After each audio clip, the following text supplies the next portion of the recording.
మొత్తంగా ఢిల్లీలో బీజేపీ విజయడంగా మోగిస్తుంది. దాదాపుగా బీజేపీ గెలుపు ఖాయమైపోయింది. ఇక ఆప్లో కీలక నేతలు అరవింద్ కేజ్రీవాల్, మనోజ్ సిసోడియా కూడా ఓడిపోయారు. ఇక బీజేపీకి సంబంధించి 27 ఏళ్ల తర్వాత ఢిల్లీ పీఠంలో జెండా ఎగరవేయబోతుంది. ఇదే అంశానికి సంబంధించి పూర్తి సమాచారం మా ప్రతినిధి ఆర్కే అందిస్తారు. ఆర్కే, కంటిన్యూ చేయండి.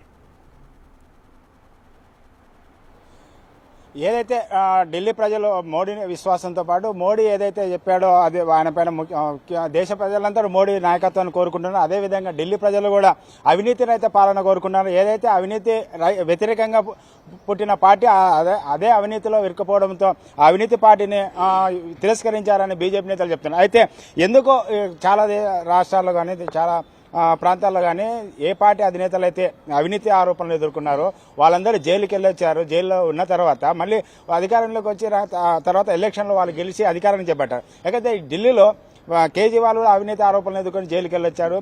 అయితే అదేవిధంగా రిపీట్ అవుతున్నారు. ఇక్కడ వాటికి పరిస్థితికి ఇక్కడి పరిస్థితికి తేడా. ఖచ్చితంగా తప్పు చేసిన వాళ్ళు ఎప్పటికైనా శిక్ష అనుభవించక తప్పదు అనే సూత్రాన్ని ఈరోజు ఢిల్లీ ప్రజలందరూ కూడా నిరూపించడం జరిగింది. మీ అందరూ కూడా తెలుసు, ఎవరైతే దేశంలో ఒక ట్రెండ్ ఉండే, ఎవడైతే అవినీతి చేసి వాడు జైలుకి పోయినాడో వాడు ఖచ్చితంగా బయటకు వచ్చిన తర్వాత గెలిచే ఒక సంస్కృతి అనేది దేశం మొత్తం మీద ఎక్కడో ఒక దగ్గర జరుగుతూ ఉండే. కానీ దానికి భిన్నంగా ఈరోజు భారతీయ జనతా పార్టీకి సంబంధించినటువంటి కార్యకర్తలంతా కూడా ఈ దేశాన్ని పట్టి బీడుస్తున్నటువంటి లోకల్ పార్టీ అయినటువంటి ఆపును ఓడగొట్టాలి, వారికి తోకపాటిగా ఉన్నటువంటి ఈ యొక్క కాంగ్రెస్ పార్టీని ఖచ్చితంగా ఇంటికి పరిమితం చేయాలని చెప్పేసి ఒక గొప్ప లక్ష్యాన్ని మనం ముందల పెట్టుకొని ఆ ఢిల్లీని కాపాడాలి, ఢిల్లీతో పాటు దేశాన్ని కాపాడాలని చెప్పి ఒక గొప్ప సంకల్పంతో మా కార్యకర్తలు పోయినారు. నరేంద్ర మోడీ గారు తీసుకొచ్చినటువంటి పథకాలన్నింటిని కూడా ప్రజలలో తీసుకొని పోవడం జరిగింది. ఢిల్లీని దాదాపుగా 25 నుంచి 27 సంవత్సరాల నుంచి పట్టి బీడుస్తున్నటువంటి ఈ పీడ, ఈ దళిద్రం పోవాలని చెప్పేసి ప్రజలకందరూ కూడా ఒక అవేర్నెస్, ఒక క్యాంపుని నిర్వహించడం జరిగింది. అందులో భారతీయ జనతా పార్టీ కార్యకర్తలందరూ కూడా సక్సెస్ కావడం జరిగింది.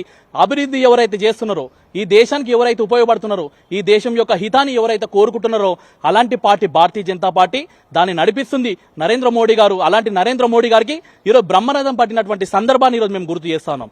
ఈరోజు రెండు పార్టీలు కూడా, అక్కడ టీఆర్ఎస్ కావచ్చు, అక్కడ ఢిల్లీలో ఉన్నటువంటి ఆపు కావచ్చు, వీరిద్దరు కలిసి ఆ యొక్క కాంగ్రెస్ పార్టీకి ఒక తోక పార్టీగా ఏర్పడి ఈరోజు దేశంలో ఉన్నటువంటి బీజేపీని బదలాం చేసే ప్రయత్నం చేసింది. మీరు చేసినటువంటి అవినీతి మొత్తం కూడా బయట పెట్టే ప్రయత్నం ఈరోజు భారతీయ జనతా పార్టీ చేసింది. ఇక్కడ ఏదైతే తెలంగాణలో ఉందో, తెలంగాణలో ఇదే అవినీతి చేసి లిక్కర్ స్కామ్ లో ఇరుక్కున్నటువంటి కేటీఆర్ కావచ్చు, లేకుంటే కవిత కావచ్చు, లేకుంటే కేసీఆర్ కావచ్చు, వీరందరికీ కూడా భూస్థాపితం చేసినటువంటి ఘనత తెలంగాణ ప్రజలలో ఉంది. అదే స్థాయిలో ఢిల్లీలో కూడా కేజ్రీవాల్ ఎవరైతే మద్దతు తెలిపినరో వీళ్ళకి అందరూ కూడా వాళ్ళని కూడా ఇంటికి పంపించినటువంటి పరిస్థితిని ఈరోజు గమనిస్తా ఉన్నాం. ఖచ్చితంగా ఇది మంచి రిజల్ట్. రాబోయే రోజులలో దేశంలో ఉన్నటువంటి అన్ని రాష్ట్రాలలో భారతీయ జనతా పార్టీ సింగిల్ ఎజెండాగా ముందరకు వెళ్లి ఇలాంటి అవినీతి కోరులైనటువంటి పార్టీలను అన్నింటిని కూడా భూస్థాపితం చేయడానికి ముందుకు పోతుందని చెప్పి సందర్భంగా తెలియజేస్తున్నారు. కేటీఆర్ ట్వీట్ చేశారు. ఏదైతే రాహుల్ గాంధీ ఉన్నారు, రాహుల్ గాంధీ బీజేపీకి పెద్ద కార్యకర్త, రాహుల్ గాంధీ ఉన్నంత వరకు బీజేపీ గెలుస్తూనే ఉంటుంది, కాంగ్రెస్ గెలవదని చెప్తున్నారు. దీని ఏ విధంగా చూస్తారు? వీళ్ళు చేసినటువంటి తప్పులను కప్పిపుచ్చుకోవడానికి, వీళ్ళు చేసినటువంటి అవినీతిని తప్పిపుచ్చుకోవడానికి మాత్రమే ఇలాంటి ట్వీట్లు చేస్తా ఉన్నారు. అంటే ఈరోజు కాంగ్రెస్ పార్టీ మరి ఈరోజు తెలంగాణలో వచ్చింది మరి, అంటే కాంగ్రెస్ పార్టీ మరి బీఆర్ఎస్ పార్టీ రెండు ఒకటేనా అని చెప్పేసి ముందు కేటీఆర్ ట్విట్టర్ వేదికగా చెప్పాలి. నువ్వు ట్విట్టర్ వేదికగా కాదు, బయటికి రా, ఎక్కడ నీ చెల్లెలు మళ్ళా జైలుకు పోతుందా అని చెప్పేసి ఒక భయంతోని, అకుసతోని ఏం మాట్లాడాలనో తెలియక పొద్దు నుంచి రాత్రి అంతా కూడా నిద్రపోలేరంట వాళ్ళంతా కూడా, కుటుంబం అంతా కూడా. రాబోయేది బీజేపీ ప్రభుత్వం. మేము చేసినటువంటి అవినీతి మొత్తాన్ని కూడా ఈ రోజు వరకు కాపాడుకుంటూ వచ్చింది ఆపు పార్టీ. ఇప్పుడు ఆపు పార్టీ పోతుంది, భారతీయ జనతా పార్టీ నికాస్ అయినటువంటి భారతీయ జనతా పార్టీ వచ్చింది. ఖచ్చితంగా ఇక్కడ తెలంగాణలోనే మమ్మల్ని భూస్థాపితం చేసి మమ్మల్ని ఇళ్లకు, ఫామ్ హౌస్లకు అంకితం చేసిరని చెప్పేసి మేము బాధపడతా ఉంటే, మరొక shocking news, Bharatiya Janata party అధికారంలోకి వస్తే ఇక మా పుట్టగతిలో ఉండే, మా రాజకీయ బతుకులే ఉండే అని చెప్పేసి ఒక కోపంతోని, అసూయతోని, బాధతోని మాత్రమే ఇలాంటి సోయి తప్పి మాట్లాడుతుందని చెప్పేసి మేమందరం కూడా భావించడం జరుగుతుంది. రేవంత్ రెడ్డి గారు కావచ్చు, లేకపోతే ఇక్కడ ఉన్నటువంటి వీళ్ళందరూ కూడా క్యాంపెయినింగ్ చేశారు. ఢిల్లీలో పోయి ఎక్కడెక్కడైతే క్యాంపెయినింగ్ చేస్తారో, క్యాంపెయినింగ్ చేసినటువంటి సందర్భాల్లో ఈ రాజకీయ పార్టీలు కావచ్చు, లేకపోతే కామన్గా ఉన్నటువంటి ప్రజలు కావచ్చు, ఎవ్వరు కూడా కాంగ్రెస్ పార్టీని నమ్మే పరిస్థితి లేదు. వాళ్ళని నమ్ముకొని ముందరు పోతున్నటువంటి, ఈ దేశాన్ని ఇతర దేశాలకు అమ్ముకోదామనే ఒక ప్లానింగ్ లో ఉన్నటువంటి ఆప్ పార్టీ కావచ్చు, ఇక్కడ ఉన్నటువంటి టీఆర్ఎస్ పార్టీ కావచ్చు, వీళ్ళ యొక్క పబ్బాలు కూడా ఇక రాబోయే రోజులలో కొనసాగవని చెప్పేసి ఈ యొక్క సందర్భంగా తెలియజేస్తున్నాం. మంచి రిజల్ట్ వచ్చింది. దేశభక్తులకు, దేశం హితం కోరుకునేటువంటి వ్యక్తులకు, అదేవిధంగా దేశ వినాశనాన్ని కోరుకునే వ్యక్తులకు జరిగినటువంటి ఫలితాలలో ఢిల్లీ ప్రజలు విజయం సాధించారు. ఢిల్లీ ప్రజలు అందించినటువంటి ఈ విజయాన్ని దేశంలో ఉన్నటువంటి నలుమూలలో అన్ని రాష్ట్రాలకు మేము తీసుకుపోయే ప్రయత్నం చేస్తాం. రాబోయే రోజులలో తెలంగాణలో కూడా వచ్చే ఎన్నికలలో కాంగ్రెస్ పార్టీ చేసినటువంటి తప్పులు కావచ్చు, లోకల్ పార్టీలో ఉన్నటువంటి ఇలాంటి టీఆర్ఎస్ పార్టీలను కూడా భూస్థాపితం చేసి అన్ని రాష్ట్రాలలో తెలంగాణ కావచ్చు అన్నిట్లలో భారతీయ జనతా పార్టీకి సంబంధించినటువంటి జెండాను ఎగరేస్తాం. సస్యశ్యామలమైనటువంటి ఈ యొక్క అధికారాన్ని ప్రజలకు తెలియజేసే ప్రయత్నం చేస్తామని సందర్భంగా తెలియదు. ప్రస్తుతం ఢిల్లీలో విజయం సాధించిన బీజేపీ త్వరలోనే 3 ఎమ్మెల్సీ ఎలక్షన్లు ఇక్కడ జరుగుతున్నాయి 27వ తేదీ నుంచి. అయితే ఇప్పటికే మీ యువ మోర్చా ఆధ్వర్యంలో చాలా కమిటీలు ఉన్నాయి, చాలా ప్రచారం చేస్తున్నారు. ఏ విధంగా ఉంటుంది, ఏ విధంగా 3 ఎలక్షన్లు 3 ఎమ్మెల్సీ స్థానాలు గెలుచుకునే అవకాశం ఉందండి? ఖచ్చితంగా అన్నిటికీ అన్ని గెలుచుకునే స్థానాలు మాకు బీజేపీకి సంబంధించినటువంటి వ్యక్తులలో విశ్వాసం ఉన్నది. అక్కడ ఢిల్లీ మాదే, ఢిల్లీలో ఉన్నటువంటి గల్లీ మాదే, రాష్ట్రం కాదు ఈ యొక్క దేశంలో ఎక్కడ ఏ నలుమూలలో ఎన్నికలు జరిగినా కానీ వాటిని అన్నిట్లను కూడా క్లీన్ స్వీప్ చేసేటువంటి కెపాసిటీ భారతీయ జనతా పార్టీకి వచ్చింది. ఖచ్చితంగా చేసి చూస్తాం. అందులో భాగంగా తెలంగాణ రాష్ట్రంలో 3 ఎమ్మెల్సీ స్థానాలకు దాదాపుగా అతిపెద్ద ఎన్నికలు, తెలంగాణలో అతిపెద్ద ఎన్నికలకు సంబంధించినటువంటిది ఎన్నికలు జరుగుతూ ఉన్నాయి. దీనికి సంబంధించినటువంటి ప్రిపరేటింగ్ మీటింగ్లన్నీ కూడా దాదాపుగా 2 నెలల నుంచి కూడా దాదాపుగా నడుస్తూ ఉన్నాయి. ఇది గ్రౌండ్ లెవెల్కి వెళ్తే ఒక పార్టీ 10 సంవత్సరాల పాటు టీఆర్ఎస్ పార్టీ అధికారంలో ఉండి నిరుద్యోగులకు చేసిందేం లేదు, అదేవిధంగా యువకులకు చేసిందేం లేదు, విద్యార్థులకు చేసిందేం లేదు. అక్కడ ఎవరికి అయినా కానీ అన్యాయం చేసినటువంటి పార్టీ ఈరోజు అధికారం కోల్పోగానే, కాంగ్రెస్ పార్టీ వచ్చిన తర్వాత అధికారం కోల్పోగానే ఈరోజు ముసలి కన్నీరు గారుస్తూ రోడ్ల మీదకి వచ్చి మేము నిరుద్యోగుల పక్షం ఉంటాం. 10 ఏళ్ల పాటు నువ్వు ఏం చేసినావు? 10 ఏళ్ల పాటు నీకు తెలంగాణ ప్రజలందరూ కూడా అధికారం ఇస్తే నువ్వు ఎక్కడ కూడా తెలంగాణ ప్రజలకు చేసిందేం లేదు.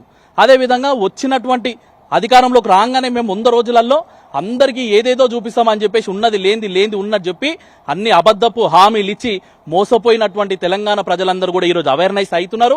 ఖచ్చితంగా భారతీయ జనతా పార్టీకి సంబంధించినటువంటి 3 ఎమ్మెల్సీలు ఖచ్చితంగా భారీ మెజారిటీతో గెలుస్తా ఉన్నాం. ఈ రోజు ఢిల్లీలో ఏ విధంగా అయితే మనం సంబరాలు జరుపుకుంటున్నామో, ఏ విధంగా అయితే మనం ఆ యొక్క ఢిల్లీని నరేంద్ర మోడీ గారికి దేశ బీజేపీ పార్టీలో ఉన్నటువంటి కార్యకర్తలకు బహుమతిగా ఏ విధంగా అయితే ఇచ్చినామో, రాబోయే రోజులలో ఈ 3 ఎమ్మెల్సీ సీట్లను కూడా నరేంద్ర మోడీ గారికి బహుమతిగా తెలంగాణ నుంచి ఇవ్వబోతున్నాం. ఇక ముందు రాబోయేటువంటి స్థానిక ఎన్నికలు కావచ్చు, లేకపోతే రాబోయేటువంటి అసెంబ్లీ ఎన్నికలలో కావచ్చు, భారతీయ జనతా పార్టీ ఖచ్చితంగా తెలంగాణలో పాగా వేస్తుంది. మా రాష్ట్ర అధ్యక్షులు కిషన్ రెడ్డి అన్న గారి యొక్క మార్గదర్శనంలో ఖచ్చితంగా మేము అన్నింటిలో ప్రిపరేటింగ్ మీటింగ్లు పెట్టినాం. ఈరోజు యువమోర్చకు సంబంధించినటువంటి నాయకులందరూ కూడా దాదాపుగా 200కు పైగా మన కార్యకర్తలు మొత్తం కూడా అన్ని అసెంబ్లీలలో, అన్ని మండలాల్లో వెళ్లి ఎక్కడ పోయినా కానీ మేము ఈసారి భారతీయ జనతా పార్టీకే ఇస్తాం. మేము ఎక్కడున్నా కానీ మీరు మీ పార్టీ ఎప్పుడు కూడా ఎలాంటి అబద్ధపు హామీలు ఇవ్వలేదు. ఖచ్చితంగా ధర్మంగా ఉండేటువంటి పార్టీకి మాత్రమే ఇస్తామని చెప్పేసి నిరుద్యోగులంతా కూడా, విద్యార్థులు, అదేవిధంగా టీచర్స్ కూడా మీకు తెలుసు 317 ఒక జీవో ఉండడం వల్ల ఎంతమంది కుటుంబాలు, టీచర్స్ కుటుంబాలు అన్ని కూడా బాధపడుతున్నాయి. మీరు నమ్మరండి, ఒక్కొక్క పాఠశాలలో సరైనటువంటి వసతులు లేవు. ఒక్కొక్క పాఠశాలల్లో 4 సబ్జెక్టులకు ఒక టీచర్ ఉన్నది. మరి ఏం చేస్తుండో ఈ రోజు రేవంత్ రెడ్డి అని అడుగుతా ఉన్నాం. ఏ ముఖం పెట్టుకొని పోయి నువ్వు గ్రౌండ్ లెవెల్లో పోయి ఓట్లు అడుగుతా అని చెప్పేసి మేము అడుగుతా ఉన్నాం. మేమే బాధలు తీర్చేటువంటి పార్టీ ఏదైనా ఉందంటే Bharatiya Janata party. Silent voting మొత్తం కూడా భారతీయ జనతా పార్టీకి వస్తుంది. మీ మీడియా వాళ్ళకందరూ కూడా తెలుసు. రాబోయే రోజులలో మేము గెలుస్తున్నాం. గెలిచి ఢిల్లీతో పాటు ఈ యొక్క రాష్ట్రంలో జరిగే 3 ఎమ్మెల్సీ స్థానాలని ఈ యొక్క బీజేపీ కార్యకర్తలకు మేము బహుమతిగా ఇవ్వబోతున్నాము. ఏదైతే ఢిల్లీలో విజయం సాధించామో అదేవిధంగా రాష్ట్రంలో త్వరలో జరగబోయే ఎమ్మెల్సీ స్థానంలో కూడా విజయం సాధించి అవే గిఫ్ట్ మన నరేంద్ర మోడీకి ఇచ్చామో, అదేవిధంగా యువతకు పెద్ద ఎత్తున పీట చేస్తున్నారు. కాబట్టి బీజేపీ ప్రభుత్వంలో ఏదైతే అవినీతి ఆరోపణలు ఉన్నావో వాటిని అంతం చేసి అయితే నిజాయితీ పాలన మోడీ మార్గదర్శకంలో రాష్ట్ర నాయకత్వం పనిచేస్తుంది. కాబట్టి అదేవిధంగా త్వరలో రాష్ట్రంలో కూడా అధికారంలోకి వచ్చేది మేమే అని చెప్తున్నారు. Over to studio.